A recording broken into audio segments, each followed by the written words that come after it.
Hello, you stinky, smelly, disgusting marks. I'm Omer. I'm Trevor. And this is OT Graps. Graps. Welcome back to another edition of OT Graps. It is June 4th, 2024. Summer is here, Trevor. It is. It is. If you can't tell by the sweat on my brow. So Trevor's got a sweaty brow, but he's also got a lot of knowledge about the history of professional wrestling, and that's what we're going to be talking about today. We're going to answer the big question that everyone is wondering ahead of the premiere of The Rock's new documentary tonight. Who killed WCW? You're going to get the exclusive answer right here on OT Graps. Remember to go over to youtube.com/@OT Also going to be talking about free agent news out of WWE, WWE working with Total Nonstop Action, TNA. A lot going on in the world of professional wrestling. It's a whole lot. And we're going to somehow cover it all right here. So guys, we're amazing. Let's jump right into it, Trevor. Before we talk about the whole WCW thing, because I want to get to that. TNA and WWE have officially announced a partnership. We knew that Jordynne Grace was in the Rumble this past January, and now she is not only appearing on NXT TV, but TNA Knockouts champion Jordynne Grace will challenge NXT Women's Champion Roxanne Perez for the NXT Women's Championship at Battleground, a historic moment for not only professional wrestling, TNA, WWE, but for just every wrestling fan out there. Trevor, unexpected news, but welcome news for sure, right? Oh, absolutely. I'm sure most fans were wondering what next after not only Jordynne Grace, but a couple years before, you saw Mickie James. You're wondering what was next. Mickie James was also the Knockouts champion when she was in the Rumble, and so this just curiosity: is it going to be more of a partnership? What's coming after this?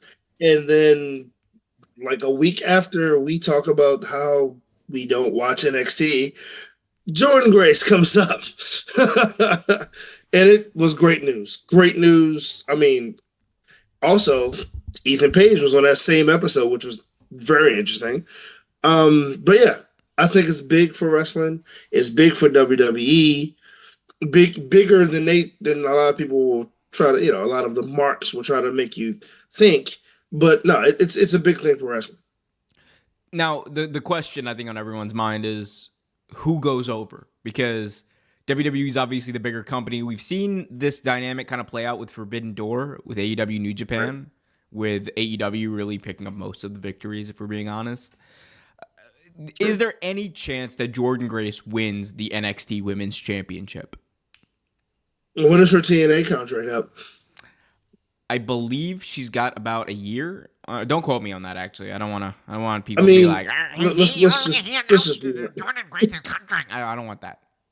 I mean, let's just be honest. Like, Jordynne Grace would be a gift to any company. Like, Jordynne Grace is an amazing athlete who has worked hard to get to where she is. Like, I thought Jordynne Grace was always a great athlete, but she boosted her up, worked her butt off to get where she is, and she's leaps and bounds more improved than she was. She always been a great entertainer, always been a great wrestler. She'd be a gift to anybody.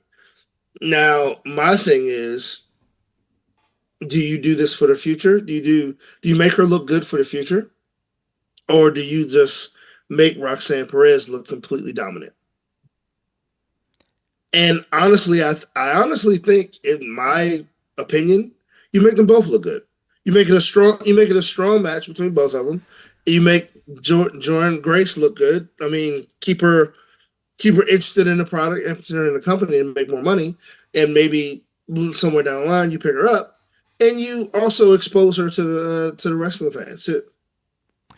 It's interesting you say that, because one thing we do know is there is interest in WWE to sign Jordynne Grace. And look, I think we're past the days of WWE being upset at people for having like OnlyFans accounts and all that, because Jordynne Grace makes a boatload of money. on She, OnlyFans. Like on yeah. So I highly doubt that that's going to hinder WWE from signing her, especially when it's a different company, different climate. TKO is there. It yeah, is going to be wild though if she does win. And like here's the thing. Jordan Grace winning that belt does two things because number one, it allows her to have a very shocking moment. Like this is no one's gonna expect right. WWE to like allow the TNA Knockouts champion to pick up the victory. So it allows for that shocking moment. People are gonna go, "Oh my God! Did you? My God! My God! Oh my God! Now Jordan Gray! Now look at that muscle!" And then, it's also though going to in the perception of things. I think give WWE in a weird way a lot of goodwill with wrestling fans because what we've seen play out in AEW is, AEW's bigger company. They're going to go over. They're going to go over. If WWE is seen, around the same time as this Forbidden Door pay-per-view, if WWE is seen as kind of giving back and like allowing the smaller company to win here, there are going to be a lot of wrestling fans who are like, that's a class move by WWE. I mean, yeah, absolutely. But like, what does another question that draws up? Like, will you see a WWE belt be defended on TNA? I Trevor, mean, yes. I think that should happen. I think that should happen. That is for all the people who've been complaining about oh my God, New Japan, like all that, all those people who say that. Shout out to Kenny Baum, who says that all the time. But like all the people who say that, when this happens, there will be a time where this happens, where a WWE belt is defended on another show. absolutely. The same people are gonna be like, "I told you, WWE knows what we're doing." Make that into a t-shirt, Trevor, and I will pay a lot of money for it if you found a way to make that into a t-shirt. Where there's a will, there's a way, sir. You gotta get like Zoidberg in there, like just going. Sorry, just with a keyboard, just but no, like I mean, oh yeah, sorry. Go ahead. it makes perfect sense. It's one of those things. Like, so here's the thing. Like, one, let's not pretend like Jordan Grace and Roxanne Perez don't know each other. They do. They've had great matches, right? And I find it interesting that this is who they pair up to do this, groundbreaking thing. Like TNA has a working relationship with Roxanne Perez, vice versa. Jordan Grace doesn't have a working relationship. Now does, but doesn't really have a working relationship with WWE. But she is now. I think it would be a perfect opportunity to do something like that. But I don't know if the company's ready for that yet. If that makes sense. I don't know. I mean, honestly, that's the next step, the next big step for WWE or in a company like TNA, because TNA has been quietly doing their work, doing their due diligence to make TNA a thing again. And congrats on you. But I mean, like having a WWE title defended on TNA soil and a TNA ring, dude, that is. Every Mark that watches this show, and Marks wouldn't admit watching this show, but every Mark that watches this show is like shaking in their Hulk Hogan underwear right now. Like, like they're like, oh, the possibility of that's not right. That shouldn't happen because that's WWE and WWE is not TNA and they shouldn't be doing that. Only AEW does that. Only fake wrestling fans would even care about that. Like, I think it will be a big moment if it happened for WWE and TNA alike. I think it would be too. I'm gonna go out on a limb and say that bold prediction: Jordan Grace wins the NXT Women's Championship. Roxanne Perez goes off to the main roster because it's been like reported that whenever she does lose, she's going straight to the main roster. Which, by the way, right, Roxanne Perez. If we can just talk about her for a second. Money. The At 19 years old, we knew that Roxanne Perez, formerly known as Roxy in Ring of Honor, everyone knew that she was going to be a freaking superstar. To the point, She's only like 22 now, right? 22, she's only 22. Trevor, she won the ROH Women's World Title at 19 years old. Yep. People can say that it was ROH, all that. You could say that, but to win a title, a world championship at that level, at 19, Yep. that speaks volumes for Yeah, not only absolutely. the athlete, but the wrestler that Roxanne/Roxy is. Roxanne Perez, Roxy, however you knew her as, was always one of the best wrestlers in the room. Always. Like she always had that factor. She always had that ick factor. She always had that that gift that you can't calculate. This certain wrestlers have it. A lot of wrestlers that make it do have it, but it's always that one factor that you can't calculate. You can't look at it in history books. If you don't have it, you don't have it. You can't earn it, and she has it. She's had it at 19. This is what she's always wanted to do. This is what she got into, and you can talk about RH all you want, but RH at the moment was not an easy company. Did not have an easy roster to get past. And plus, she was in the women's tournament too. So that was some of the best women wrestlers in the world. Like that was not an easy task doing what she did. And now coming to NXT and holding the belt twice, like she's amazing. Like but the funny thing is, and I hate to say it, I mean, this is Triple H's WWE, so it might be different, but she probably won't even get the credit she deserves or the respect she deserves if she goes to the main roster. If they fumble Roxanne Perez, especially given the way that they have presented her like as a star in NXT, Shawn Michaels has done. Shawn Michaels is really in the running for Booker of the year. It's not the style of wrestling that I like. I'll be the first to tell you that. Absolutely, I can understand that. Yeah, I can say the same thing. I don't really, no, I don't hate it, but it's not my favorite style. But like watching that show, you get it. Like you're just like, I understand exactly like what they're going for. It's a clear vision. It's at points like fun, and again, might not be my cup of tea, but I could totally see how someone would love this show. Oh, absolutely. I mean, NXT was one of my favorite shows at one point, but they changed it. When I've said this many times, almost ad nauseum at this point, but they changed it. Yeah, no one liked. Okay, let's be clear. This version of NXT is different from Black and Gold, and this version of NXT is also different from NXT 2.0. NXT 2.0 is trash. Oh, it's absolute trash. Absolute trash. I mean, don't get me wrong. I don't hate this NXT. To be fair, and I'm gonna be very honest with you fans. I barely get a chance to watch wrestling nowadays. So, like, if I'm gonna watch a show, it's always in reruns, and it's normally in snippets. It's not the whole show. Like, but even with that being said, I still don't really watch NXT like I used to.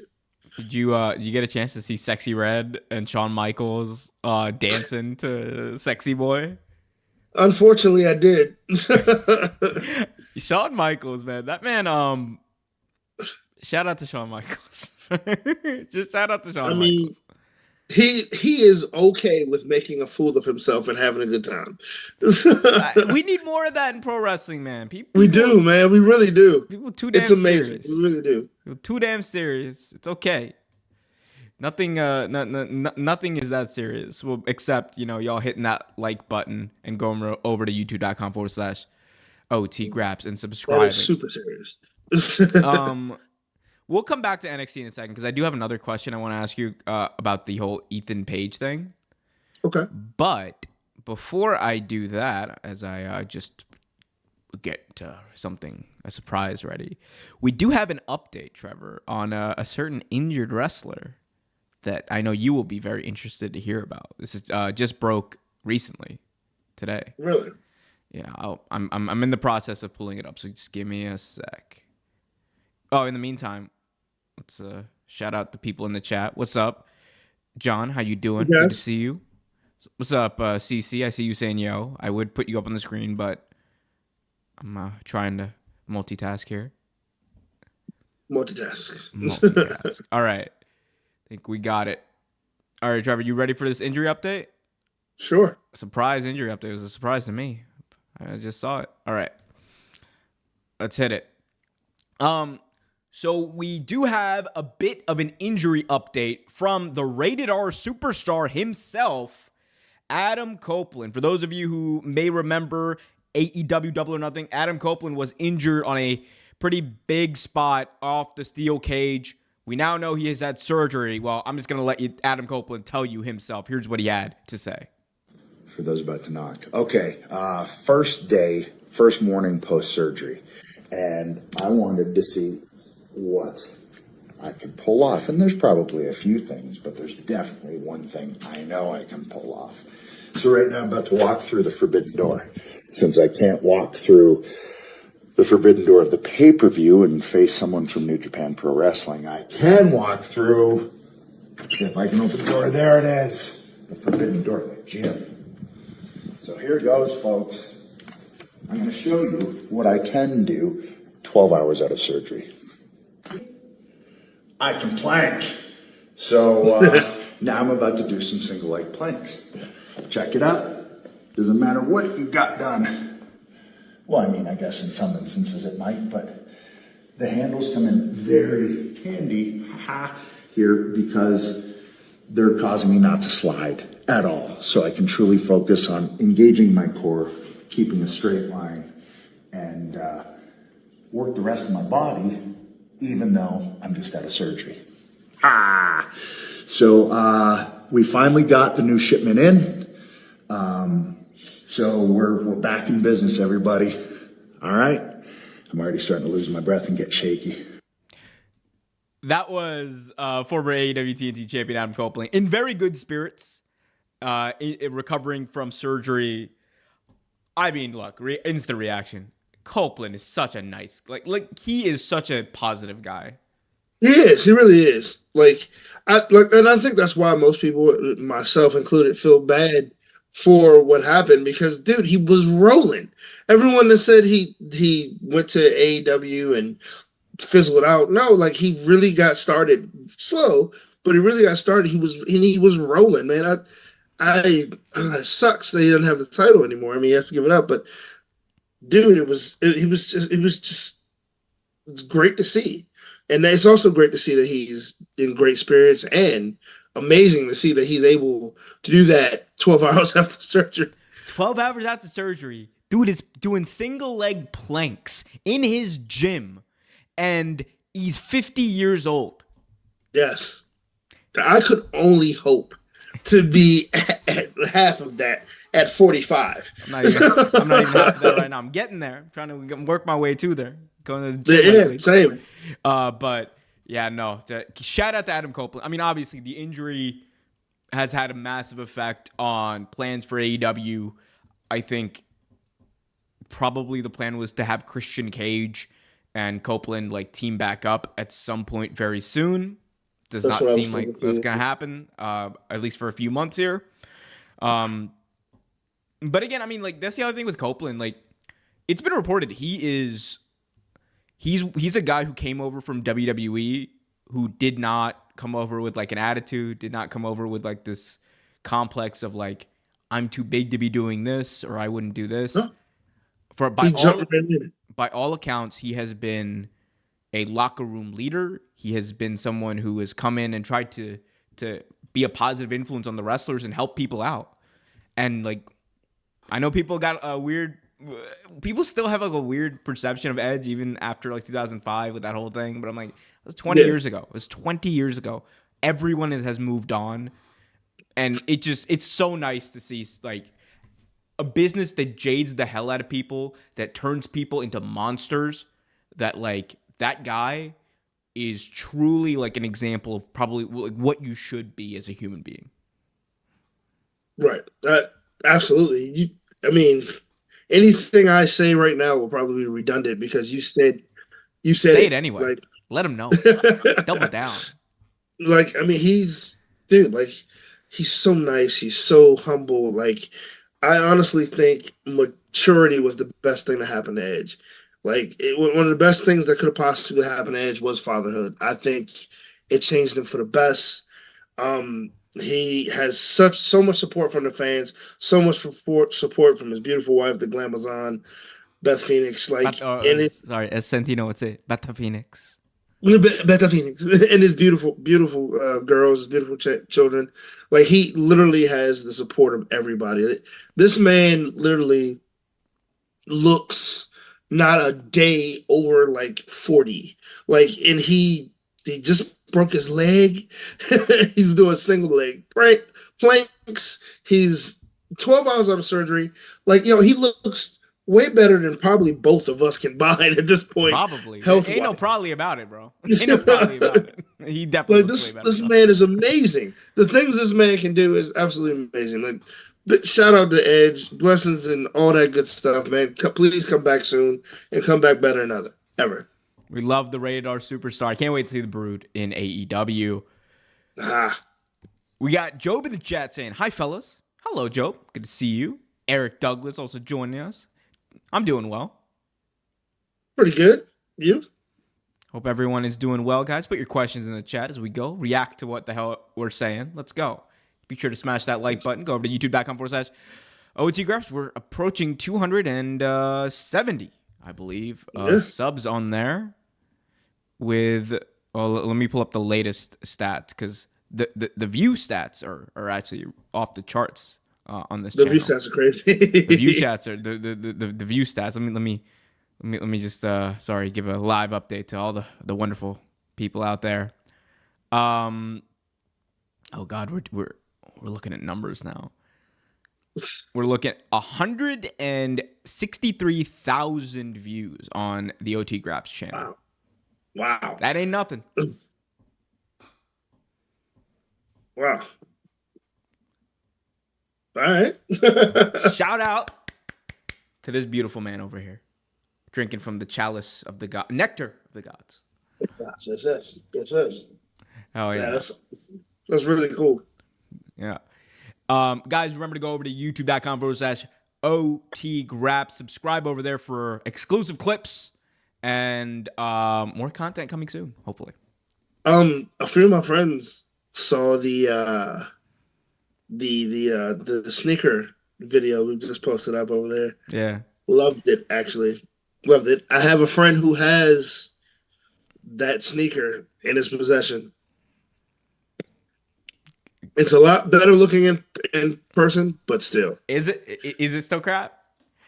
It's still crap, but see, one thing that I didn't think about, the only thing saving people that buy a sneaker is the fact that it's mostly black. Like, you can almost wear it with anything.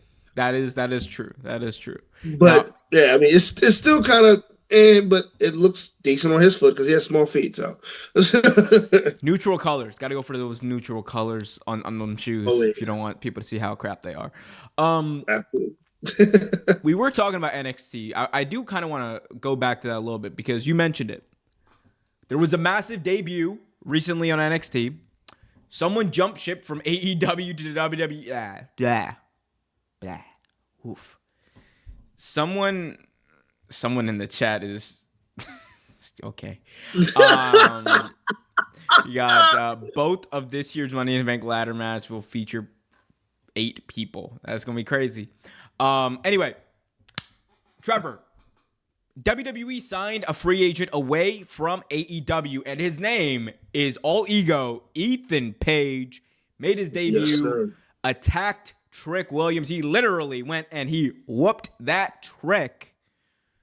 Trevor. Definitely did. Ethan Page, man, looking rejuvenated, looking. That's a big signing, man. That's a big signing. Like, I get you wanna put him on NXT and see, he's an indie guy. You wanna put him on NXT, see where it goes. I get it. Dude, but that's a huge signing. That's a lot of people wouldn't necessarily think that was a big free agency, but that's a big free agency. All ego Ethan Page is not a slouch. I don't believe AEW really knew what to do with him at the time, but like it's just he is. If you've ever seen the man work at all, especially in the indie circuit, oh man, Ethan Page is a thing of beauty to watch, and a good addition to NXT, honestly. Yeah. I mean, what do you think went wrong? Because, like, obviously, things did not work out in AEW. They just No. did not. What do you think went wrong? Like I said, I honestly believe they just didn't know what to do with him, which is kind of interesting, and it also goes back to what we've said almost in nauseum. They have too many superstars on the roster. Like you have too many big names on the roster, and some of these guys deserve to be seen. Like you had Sting, you had to use him. You had to use him, even though he understood at his age, you didn't, whatever. But you had to use him.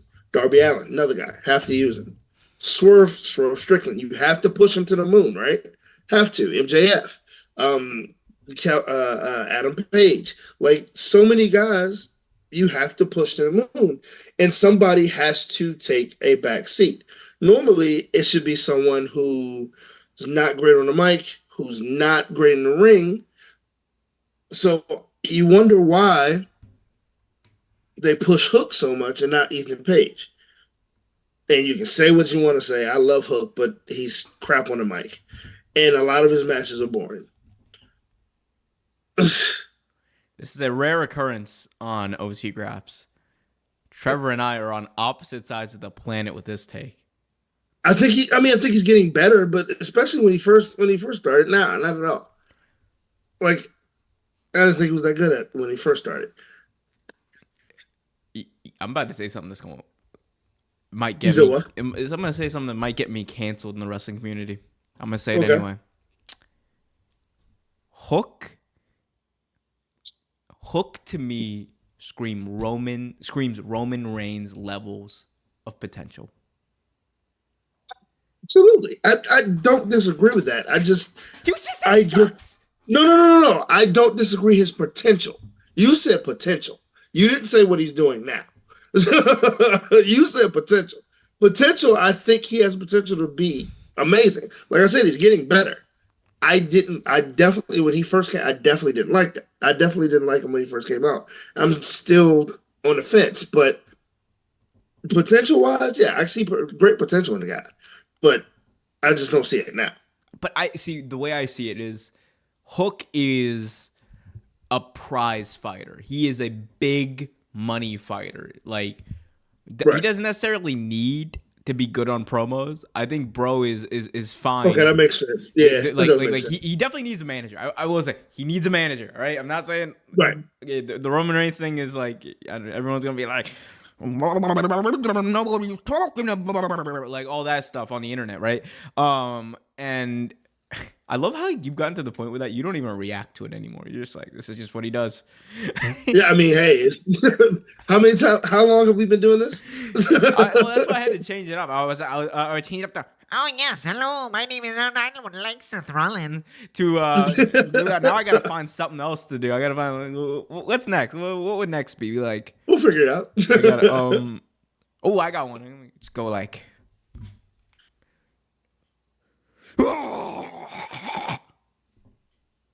That's how you type it on Twitter. Get off Twitter. Okay. Go touch grass. I don't even know. What were we talking about, Hook? But anyway, Ethan Half Page. the show, for those of you who are just tuning in for the first time, half the show is just noises. It is normally it's just loud sound effects. Yeah, sorry, Hook. But no, like I said, I can see the potential in Hook. I don't. What they're doing with him now and whatever, but like I said, I can definitely see the potential in him. Like I saw the potential in Roman Reigns. I didn't like Roman Reigns when he first came out, but I could see the potential in him. No, Ethan Page didn't get a fair chance. I don't think. They put him with Scorpio Sky, which I thought was a decent idea, but it didn't pan out well. They put Scorpio before they pushed Ethan, which and then they made Ethan look like a joke. Let's see what NXT does. We'll see. It is interesting. I mean, do you think he should win the NXT title at Battleground? Not right now. Not right now. I think because you're still, even though he's way over, but you're still developing Trick. Trick is still in developmental stages. I think Ethan Page to whoop that Trick all over the Las Vegas Strip and send him packing to the main roster. All right. Now, if he does it, great. But I think Trick still needs a few more months. I don't think Trick is ready for the main roster yet. I don't care. I want Ethan Page to be the NXT champion. He's gonna hold it until Ricky Starks debuts in NXT and takes over. Oh my God. I can't wait. I can't wait. That man is. So is it official? Is he coming to WWE? No. Okay. Here's the thing. We don't know when his contract is up, but okay. Here's the thing with Ricky Starks. We don't know when his contract is up, but he gave an interview a few weeks ago on a podcast that I can't remember, but he basically said that I want to be on TV. I'm cleared. I'm ready to go. Not injured. Just not on TV. Tony Khan was asked about it on Shaq Wrestling this week, and he just responded by saying, Ricky Starks is a fantastic talent. He's been with AEW for the last 5 years that we have existed in All Elite Wrestling, and I would love to have him on the show. To which everyone in the wrestling community, whether you were an AEW hater, you love AEW, you love Tony Khan, you hate Tony Khan, had the same reaction. You booked the fucking show. Why don't you just put him on? Love to have him on the show. Love to have him here.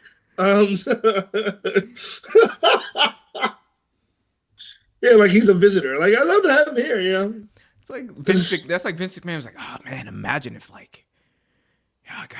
Booker T was champion. That's what Vince was saying at WrestleMania 19, right? It's like, oh God, just imagine if we made him champion. That'd be crazy. If only we could. Booker, you're jobbing tonight. Like, I mean, hey, you know, bring him on. Maybe make up a pot of gumbo. Sit down, have a conversation. Yo, could you imagine that? Mardi Gras with Ricky Starks, like a talking segment, bro. I need this man to go to WWE so bad. Like, and it has no. I don't care about Breeze's day. The AEW fumbled him. But let's be clear. They have fumbled him. It is. Yep, they have. You thought they were going to do something with him, and then they didn't. Then other things happened, and then they couldn't fumble. They couldn't use him anymore. It was a bunch of crap that they did with poor Ricky Starks. But he's a star, dude. He's a star. He's actually one of my favorites. I've said many times, but he's a star, and he needs to be seen. You and I were on this show talking about Ricky when MJF had just first won the world championship. First feud in that promo. I'm gonna take the responsibility off your plate, little boy. That was Jesus. You thought that we all thought we were witnessing like the rise of superstar Ricky Starks, and then got a little bit. I thought he was gonna be the next champion. Besides, you know, but it was like hit or miss. It was just he just wasn't on TV. There were months where he just wasn't on TV. Him and what's his name had the titles for a while, which was okay, whatever. And there was no blow off to Big Bill. There was no blow off to that. No. Now he's part of the learning tree. I mean, which is annoying. Anyway, man. But we'll see what happens with Ricky Starks. Got to see what happened with. Can we agree that almost any wrestler is? Oh man, are we? Can we agree that almost any wrestler at this point is Chris Jericho? Probably. Hey, Trev. Hello, you want to do me a favor? Can you leave and come back in real quick? Sure. Wait. Let's. There we go. Now leave. We're gonna work that out. Sometimes, you know, video. No problem. very bad. Make it out. I think we're having some technical difficulties. Let's do this. By the way, guys, put your questions in the chat.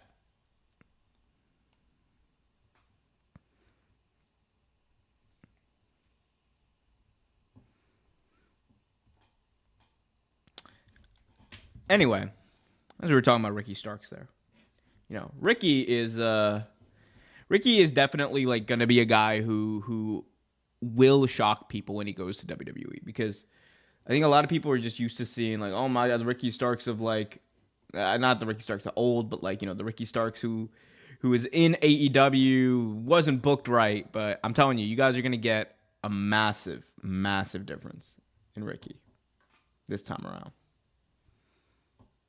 All right. I think we have Trevor back. I'm here. Let's see. Uh-oh. Oh, no. He is small. You hear me? You are small. I am minuscule. Yeah, hold up. We here. We might have to do some adjusting here. Hold up. Technical difficulties. Hey man, it's a lot. What did JR? Remember when Sid messed up his line once, and JR was like, "Hey man, camera, no take two.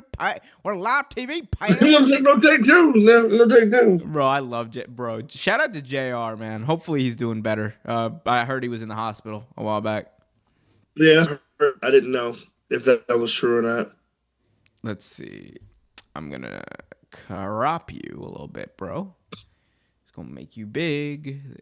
There we go. All right. You're going to be a little choppy here. But I am a little choppy. But it's okay. We can hear you fine. As long as we can hear you, that's all that matters. I agree. All right. Let's continue. And let's talk about WCW. Trevor, my good friend, WCW died. WCW. WCW died. WCW. Is there a delay on your end? A little bit. 1 sec. Okay, I'm sorry. I'm going to do this one more time. You want to try leaving and coming back in one more time? Okay, sorry guys. No, it's okay. Live TV, pal. It's okay. We do this. We're doing it live, hell. We're doing it live.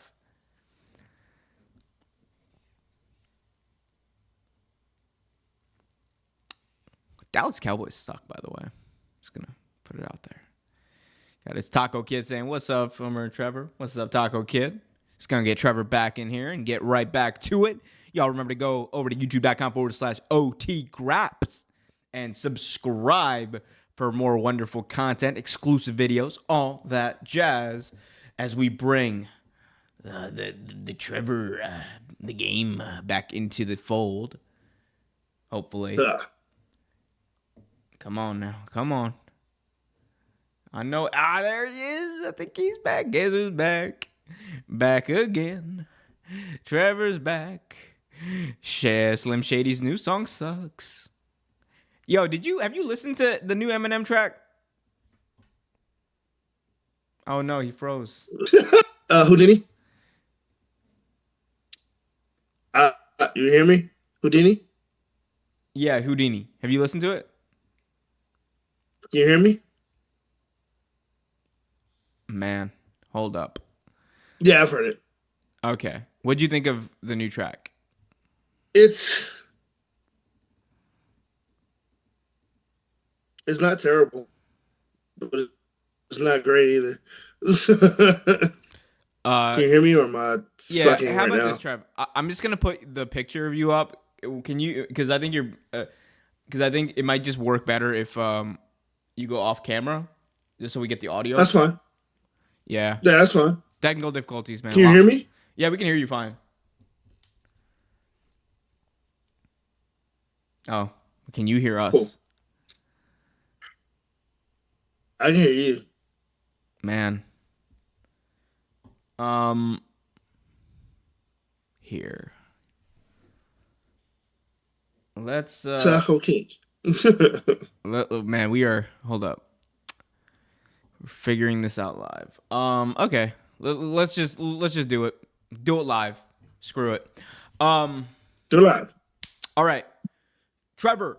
So a new Vice documentary series is premiering with produced by The Rock, basically, that is going to be covering the rise and fall of WCW. It is titled The Death of WCW. Got a lot of people talking about WCW, what's been going on there, what happened. Overall question here, Trevor, and this is open-ended as you want it to be. Who killed WCW? It was a collection of people, honestly. You want to give us you want to give us a rundown on the list? It was a collection of people. Like, it can be, you can say, hey, look at me. You can say WWE helped kill WCW. You can say your boy, bro, helped kill WCW, which, and at the end of the day, I believe it was more Vince Russo and Eric Bischoff than anybody else. But it got to like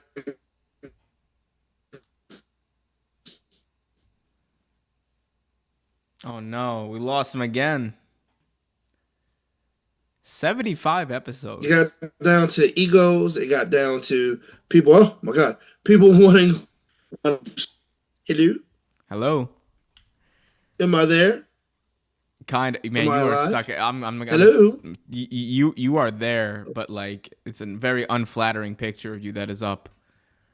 That is stuck. That was a terrible picture, actually. Yeah. Do you want to? Okay, but here I am.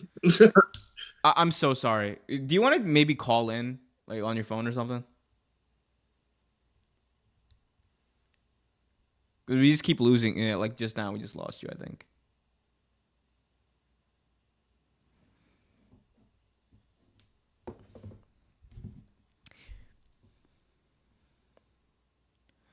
If you guys ever, I mean, if whatever works Yeah, at this point. Like, I mean, we got a little bit.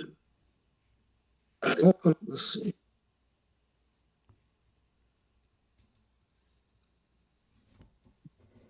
Okay. Hello. hello. Hello. This is This is You hear me? actually, This is the funniest episode we've ever done. Because half of it was us being like, technology. Ooh. You're like, This caveman. might be. Who knew? This is. Here. Just like call in. Just call in. Just use your phone. And we'll just Boy. Let's see. because I just need to get that clean audio of you. Nothing else matters. I just want to hear your beautiful takes. Let's see. Clean audio. This is ridiculous. Ridiculous. Redonkulous is more like it. By the way, this is a great moment to remind everyone out there that Matt Cardona is a big fat jabroni jobber who couldn't lace Zack Ryder's boots on This. after he ran a marathon. Like, it doesn't matter how This tired guy, Zack yeah. Ryder is. Matt Cardona, big fat jabroni chopper. Shout out to Zack Ryder though. Love you. Check man. Where's the radio? Tell me everything you know. Yo, tell me everything. Here, let me just try this real quick. Because that might actually save your bandwidth. All right, can you talk real quick? Hello. All right, let's just do it like this. Can you hear me? Yeah, we can hear you. I just turned your camera off because sometimes that helps when the internet is being funky. Oh, okay, cool. Cool. All right, let's talk about WCW. Finally, by God, finally. All right, we were talking about earlier. Trevor, the question on everyone's mind with this new documentary premiering this week, who killed WCW? I asked you that. What is your answer? Point blank. Like I said before, it was a collection of people. It wasn't just one person. It was a collection of people. From who's Vince Renso? Vince Russo. Sister. from, from Vince Russo all the way down to Hulk Hogan, Eric Bischoff, plenty of people. I mean, the truth of the matter is, a lot of the wrestlers start going into business for themselves. Hulk Hogan, mostly. Like it was just one of those things. It just got so uninteresting. Like it's no way should a pay-per-view feature should a feature match be Disco Inferno, like, at all. So, like, it got really bad. It really bad really fast. And I mean, a lot of people will say Vince Russo was pretty much the catalyst of it, and I honestly believe it was more him than not, but I don't think he takes the blame by himself. I fully agree. I think it's weird because you know how I feel about Vince Russo, but I agree with you in that it was a collection of efforts. It was not just one person. Because no, if one person was able to do that much damage, God help us all. But in all seriousness, I actually blame Vince Russo less than most people who were involved in WCW. He had a lot to do with it. Don't get me wrong, he had a lot to do with it. But like the failure of WCW, like the writing was on the wall by the time Russo got there, if we're being honest. Because he got there late 99, like, and was really in charge a lot through 2000. And by that time, the level with which WCW fell was insane. Because even up until like Starrcade 98, it had gone down from where it was in 96 and 97 for sure. But it wasn't at the point where like it was like unwatchable, where it was still an interesting show. Starrcade to 1998 was like a bit of a turning point for me. Everyone points to the finger poke of doom because that's like the big flashy, like, oh my God, oh, they ruined wrestling. You dumb mother trucker, goddamn extra cheese, damn whatever. Everyone points to that. But really, like, the way that they ended that Goldberg run was disgraceful, not only to Bill Goldberg, who, look, I have criticisms of Goldberg as well, but like disrespectful to him and what he was building and what they were building into their biggest star, but also disrespectful to wrestling fans. Because this entire streak that you built up, this entire momentum you had built up over the last few years, wasted because of a freaking cattle prod. Yep. It was emblematic of everything that would go wrong over the next 2 years and why that company went out of business. Eric Bischoff was responsible for it. Obviously, Kevin Nash and a lot of people who had those guaranteed contracts and creative control were responsible for it. The network, which the interesting thing about this documentary is we are going to hear from the first time from Ted Turner's son. We're going to hear from network executives who were involved in the decision to pull Nitro from TV. Because remember, Nitro was still like one of their hottest performing shows. Like, they still pulled it. That's how bad the show was. They pulled it because they didn't want to be associated with that crap. It was doing great ratings. They were just like, nope. It is going to be interesting, I should say, to hear what they say. But anyone out there who wants to point to Bischoff, who wants to point to Russo, who wants to point to Hogan, it was everyone. It was every single person involved with that company that led to that company failing. And it shouldn't have. WCW should still be in business today, but they are not because of the incompetence and egos of some of the most carny MFers to exist in the world of professional wrestling. You said it better than anyone else could, my man. Like, Literally, like that is it. That's what happened. Like you started first off, ego started getting to play a part. Then like also like wrestlers who thought they were hot shit, so to speak, started playing a part. Like which they thought they could do whatever they wanted. Like the cattle prod was a big deal. It was a big fall. Like I mean, again, also another big thing, like Bill Goldberg or not, but the man was a botch artist even back then. He was too stiff with some of the wrestlers. Like a lot of wrestlers complained about working with him.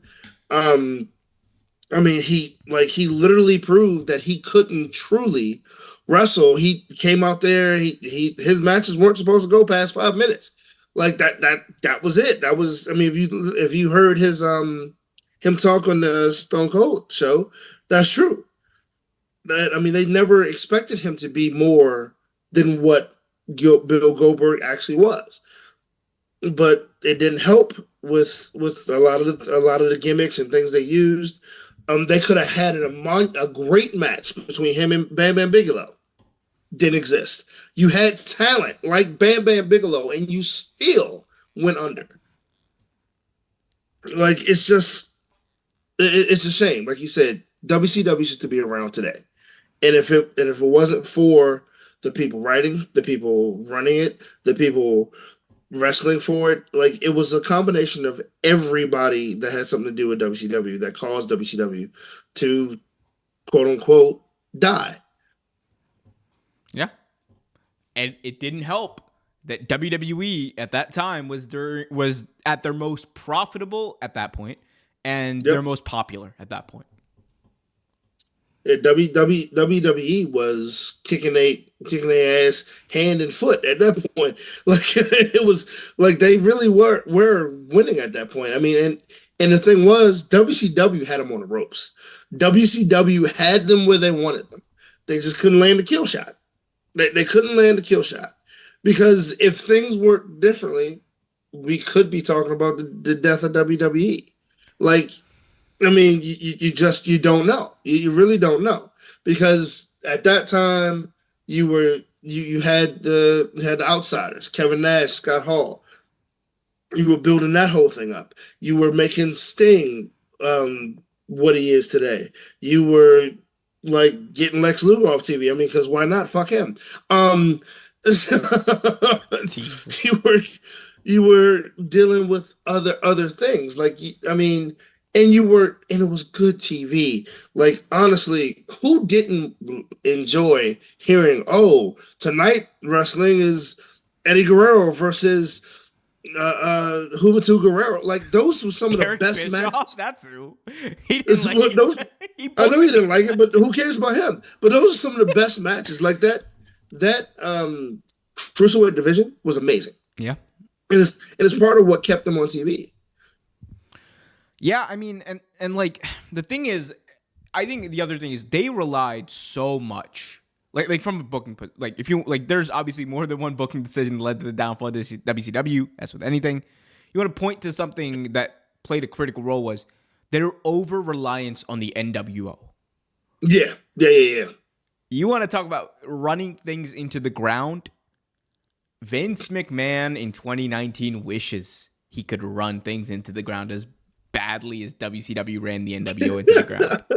That is I've never seen, like, you know the old saying, Trevor, go out on top, go out while you're at your most popular.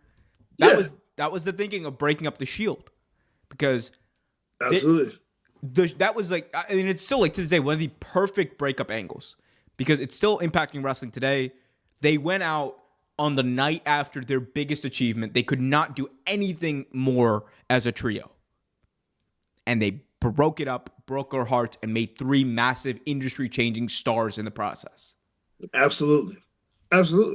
How many stars were made out of the NWO who weren't already stars to begin with? I was about to say the biggest thing with the NWO, a lot of the stars that were quote unquote made were already stars. Like, I mean, we talk about them. We've said it before. Don't. Let's just be honest. Buff Bagwell was Buff Bagwell. Love him or hate him, He was Pro Wrestling Magazine's top rookie of the year 2 times in a row. The man could wrestle. He literally he could wrestle. They put him in what 4 different tag teams, and he shined in both of them. The thing that messed up Buff Bagwell, besides drugs, was underexposure. Like you have like 20 dudes in one ring, all wearing the same T-shirt, screaming, "Oh, NWO brother!" And then you have one racist idiot sitting there with a mic talking about, "Let me tell you something." But like, what are you focusing on this point? For 3 20-minute segments per show, Hogan was right. Be like, "Oh, brother, I'm gonna go out there, brother. I'm gonna brother, Horace Hogan, my brother's son, brother." Like you literally heard from other members of the NWO for 5 seconds. Then none of them were allowed to touch the mic. Hogan was the only one allowed to make an ass of himself for 3 segments of 20-minute segments. What you mean? What you mean? Bischoff got his got the mic a few times. He got his Harley time in, you know.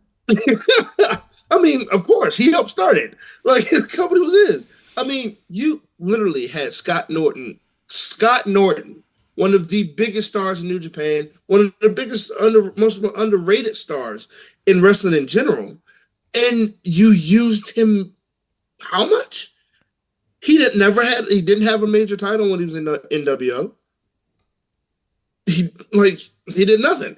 And Virgil was to help what? What was Virgil doing? You want the truth? You want the cold hard truth of what Virgil was?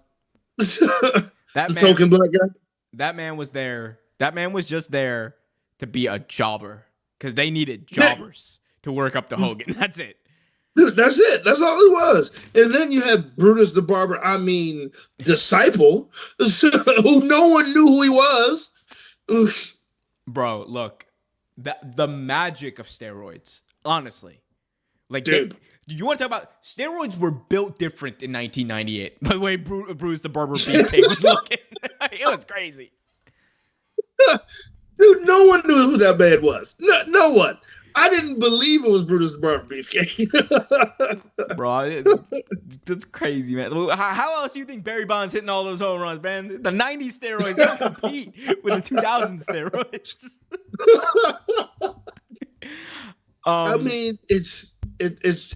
It was bad. It was really bad. Then you had like 6 different NWOs. NWO Black, NWO Red, NWO. Actually, no. You know what I always hated about the NWO when they split them up?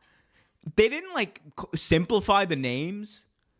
Like it was okay, whatever. NWO Wolfpack or NWO Red, you can call it. Right. NWO Black, okay. But they were like, yeah, yes, NWO Black and White, NWO Black and Red. I'm just like, what? What?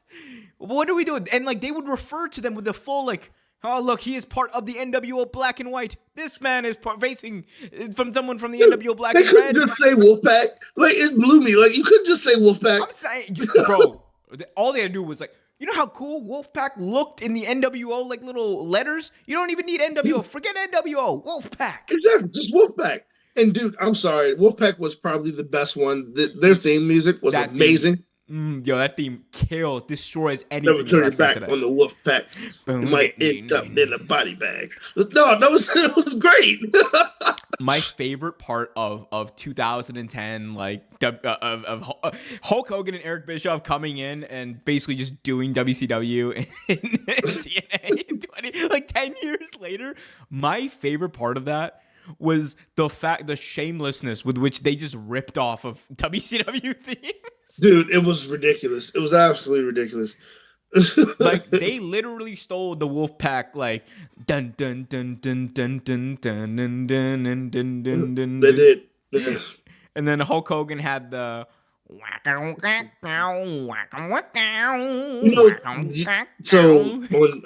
2K Wrestling, that's not even his music. No. Because they can't play his actual NWO music because it's Voodoo Child and WWE is too cheap. So, of course. I'm a So reach. I'm like, yeah, I don't ever want to see you walk down anymore.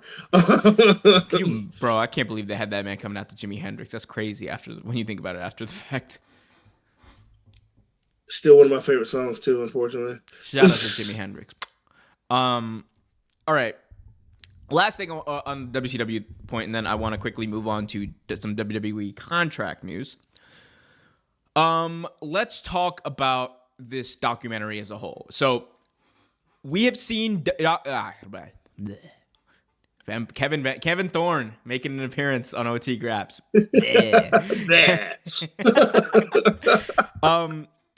This is not the first WCW documentary we've seen. However, the special thing about this one is not only does it feature people we have not heard from, like Ted Turner's son and other executives from Warner, it also is being produced by Seven Bucks Productions, aka The Rock's production house. And they have done a massive job at marketing this. They're doing this in partnership with the producers and directors of Dark Side of the Ring. So we know that it is going to be visually like a great and well put together documentary. I think the question, though, Trevor, on everyone's mind is like, what should people expect? And also, like, what do you want to see? Like, a lot of people believe the story's already been told about WCW ad nauseum. But what are you interested in seeing and hearing about WCW in this new documentary series? This is what I was thinking as well. Like, there's been so many documentaries about this particular subject. Do we really need another one? Right? Like, is this something we really need? Like, there's so many different stories that can be told, and so many different stories I think should be told. Is this really one that needs to be rehashed over and over and over again? But with that same in the same token or same mindset, I guess, there are some things that as an average fan, I'm sure needs to know, like exactly what was it, like what fueled you to take the actions you took, why was Hulk Hogan the main attraction all through all of the disaster? Like, why 16 different NWOs? Why, what were your thought? What was your thought process? Why couldn't you get some of the other stars that you tried to get? Like with the Four Horsemen. Like, what was? Because at one point, Four Horsemen didn't even exist anymore. It was just Ric Flair and Arn Anderson. Like, it was just them. like with all the factions in WCW, why did we need another one? Like, what was your thought? But like, what made you think all of this through? What went through it? I mean, there's a lot of wrestling fans that have a lot of questions, I'm sure, but I know the biggest one, probably until we see it and see how well it's done and what we do find out, see if we find out something different, is why do we need another documentary? I think I agree with you. There are some, I guess, lingering questions. I mean, but those people are never going to answer. Like, Eric Bischoff is never going to be honest about why he booked what he did. Vince Russo is never going to be honest about why he booked. Bro, look, Tank Abbott, bro, would have been huge, bro. He ain't gonna, no one's gonna be real about that, right? And even own up to mistakes. This is not, it's just not what wrestling does to me. No. People don't tell the truth in wrestling.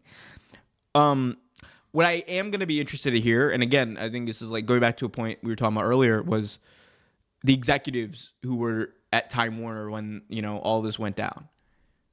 What we're going through their minds, because that's a side of the story we have never heard from. It's a new, fresh side of the story that could, if the documentary is kind of framed in that way, it could be eye-opening in many ways, because these are the people. Remember, Vince Russo, Eric Bischoff, Kevin Sullivan, all these people who were booked in the show, they played a monumental role in the show dying and WCW, getting pulled off the air. But what I want to know is what decisions factored into the final decision to take WCW TV off of Warner Brothers properties. That's what I'm interested to hear. Yeah, I mean, that's That's a big one that's never been covered, honestly. Like what was going through the minds of the executives, what was going through the mind, even the writers, um, and the bookers. Like what? Because at one point, the bookers really, literally had to be playing paper rock scissors. Who's gonna do the bit worse? Who's gonna do the worst? Are you gonna book Vince him? Russo will be going out there playing rock paper scissors with himself mid-show. Like what the like? And why was that? And honestly, again, why go grab Russo? Because Eric Bischoff speaks on it many, many times, and he was not who he wanted to grab.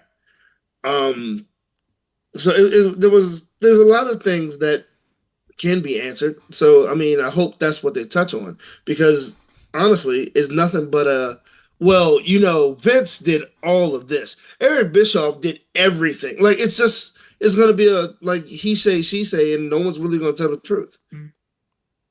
This documentary, like all of Eric Bischoff's gonna be like Vince Russo, who booked this shit? What an ass! Like he's just going to be Right. like. I mean, at that point, just bring in Jim Cornette and let him go. Goddamn, I was watching WCW. Why y'all make me watch WCW 2000? Extra cheese, extra onion, mother trucker. Let's give it to me, Rock. Like, come on. At that point, it's gonna be like whatever. But honestly, I definitely think it's gonna get heated. It's definitely gonna get heated.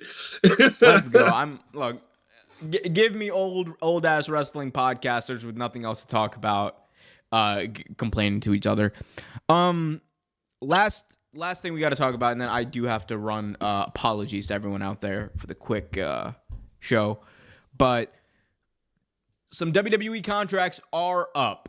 Trevor, Becky Lynch and Chad Gable are two names that have been in the news lately because their contracts have either expired or, in the case of Gable, expiring on this coming Friday, and got a lot of people talking about what's in the future. Becky, it's been reported, is taking a break, and then we'll reassess her future later.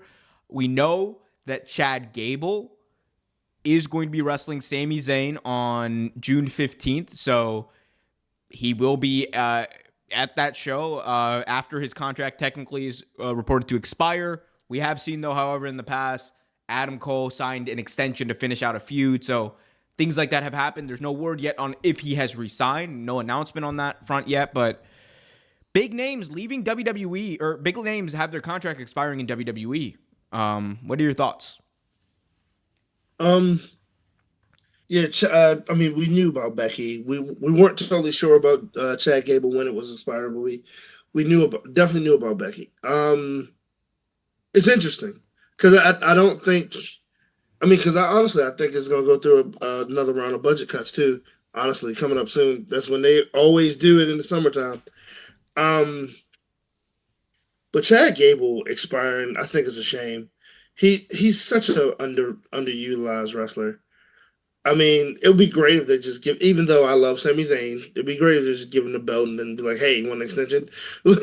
Like, I would pay to see that. But no, I mean, if a guy like Chad Gable can probably go anywhere, honestly, I honestly don't think he would go to AEW. I think he'd go to TNA. I mean, it's the way TNA is trying to build itself back up. I think Chad would be a good addition to a place like that if they don't re-sign him. Chad Gable versus, Josh Alexander would be insane. It would be absolutely insane. Crazy. Like him versus Moose would be great. Like, I mean, there's so many, like, and so many stars that said, "Hey, you know what? I'm going back to TNA." And so many stars there. Like, you can't forget my man Joe Hendry. Like, there's so many. I believe everyone believes in Joe Hendry. But no, like, I mean, there's so many angles for him. But let's see what WCW Lord, let's what not see WWE what WCW would do with Chad Gable. Let's see what WWE does. Bro, we're gonna put him in a Spartan outfit, bro. He's gonna be Spartacus, bro. He's gonna be Shorty G Spartacus. That's what he's gonna be. Oh my, Little Nitus. Anyway, going back to Becky, I mean, I think, like, in the case of both Becky and Gable, I fully expect both of them to re-sign with WWE at this point. Right. Gable's definitely has more of a chance, I think, to sign elsewhere. But with Becky, it would look. Never say never, because one thing we know about Tony Khan, he will offer the bag, and he will offer every penny he can to acquire the services of Becky Lynch. It's going to come down to Becky's decision when she wants to come back, if she wants to come back, and where. But I do think at the end of the day she will re-sign with WWE. Gable is a bit of more of a wild card. It hinges on that result of Clash. If he wins the belt at Clash, well, I think we have our answer. If he doesn't, then we'll see what happens the next night on Raw. Pretty much. I think that's safe to say. I think that's a safe assumption, honestly. Yeah. Well, you know what else is a safe assumption? I gotta run. So Trevor, real quick, what are you watching lately? I haven't really been watching a whole lot of TV. I've been reading, actually, comic book called Do a Powerbomb. It's a wrestling comic book by Image, and it's actually really, really good. It's about a woman that is trying to live up to her mother's standards, because her mother was one of the best wrestlers ever, and so she's in a tournament. So she's like trying to compete and be just as good as her mom, and with shitty booking and people actually trying to hurt her. So it's actually pretty good. That's crazy. Did her mom wrestle in WCW? I think so, yeah. That's interesting. I didn't know they made wrestling comic books outside of the Ultimate Warrior's trash comic book. Oh, so bad. We're in the world of dexterity. Dude, it was an acid trip on paper. It was awful.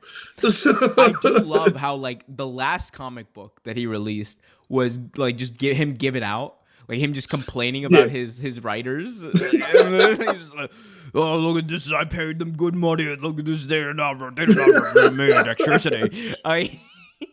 I mean, I remember getting it because I had a subscription to WWE magazine, and they gave it to you with Unfortunate. yeah. And I'm like, what is this? I read it, and I'm like, okay. What is the warrior spirit? This is the warrior spirit. The Undertaker's comic book was much better. I bet it was. I bet leaps so and much money it bounds was. better. Like, anything that's worse than the Ultimate Warrior comic book needs to be like actually burned. I don't believe in any book burnings except for those. If your book is worse than the Ultimate Warrior comic book, burn the shit out of it. Just set it on fire. All right. Well, I don't watch any TV. I haven't had time to watch TV. Haven't even started X-Men 97 yet. I really want to. And I gotta start it before House of the Dragon and The Boys comes back, because once those start up, I'm just gonna be oof. We will. I will. I promise. Well, yeah. I think that's the show. Appreciate everyone for tuning in, turning out, and showing up, and dealing with all the things today. Nothing's a mistake. Nothing is ever a mistake. We do this on purpose to entertain. Things happen for a reason. Everything happens for a reason. You're damn right. And you guys can have a reason to go follow Trevor on X at TREVERTAINMENT. That is TREVERTAINMENT. Go subscribe at youtube.com/@OTGraps. The dips. Any parting thoughts, Trevor? This month is Men's Mental Health Month. Guys, take care of yourself. Just take care of yourself. Definitely. Please do. Love those who far, hug those who close, and like walk up to your brother or your best friend and ask them how they're doing. Give them a hug. See how they're doing this month. Damn right. Give them a hug. Go play some basketball. Do what you got to do. Go get a. You know what I do when I'm feeling a little down? I get a haircut. And I feel like a new person. Go get your haircut. Go play basketball. Go do what you got to. Take a trip. Do what you got to do. Play a video game. Read a book. Do something that makes you happy. Just don't watch WCW in 2000, please. That makes no one happy. That would stress me out. Please. That's awful. Appreciate y'all. Guys, remember, until next time, be happy, be healthy, and as always, keep it real. Real. Ooh. Am I supposed to say it again? Oh, love those who are far, hug those who are close, and see you next week. Peace.